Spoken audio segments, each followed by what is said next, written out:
రాహుల్ గాంధీ అసలు ఒకసారి cross check చేసుకుంటాడో లేదో తెలియదు. పాపం వాళ్ళ పార్టీ అయితే క్రాస్ చెక్ చేసి ఆయనకి రిపోర్ట్ ఇచ్చేవాళ్ళు ఉన్నారో లేదో తెలియదు. రోజు ఏం చెప్తాడు? బీసీల పాలన, ఎస్సీల పాలన, ఎస్టీల పాలన అంటాడు. వాళ్ళు అధికారంలో ఉన్న సుదీర్ఘ కాలంలో ఎప్పుడైనా ప్రధానమంత్రిగా బీసీని గాని, ఎస్సీని గాని, ఎస్టీని గాని పెట్టారా? నెహ్రూ, ఇందిర, రాజీవ్, మొన్న మన్మోహన్ సింగ్. మన్మోహన్ సింగ్‌ని కూడా తెర వెనక నడిపించిందంతా వీళ్ళే. సరిపోయింది మన్మోహన్ సింగ్. అంతే కదా లెక్కొచ్చింది. ఏ బీసీ, ఎస్సీ, ఎస్టీ ఉన్నారిక్కడ? ఇది ఒక కాన్సెప్ట్. ఇప్పుడు పోనీ 4 రాష్ట్రాల్లో కాంగ్రెస్ అధికారంలో ఉంది.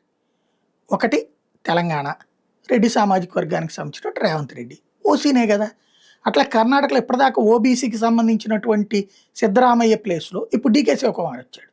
ఇక్కడ వరుసగా చూసుకుంటే కర్ణాటక డీకే శివకుమార్ ఒక్కలిగా అప్పర్ క్యాస్టే. తెలంగాణలో రేవంత్ రెడ్డి అప్పర్ క్యాస్టే. హిమాచల్‌లో సుఖ్వేందర్ సుక్కు, రాజ్‌పుట్ అప్పర్ క్యాస్టే. కేరళలో వీడి సతీశన్ నాయర్ అప్పర్ క్యాస్టే.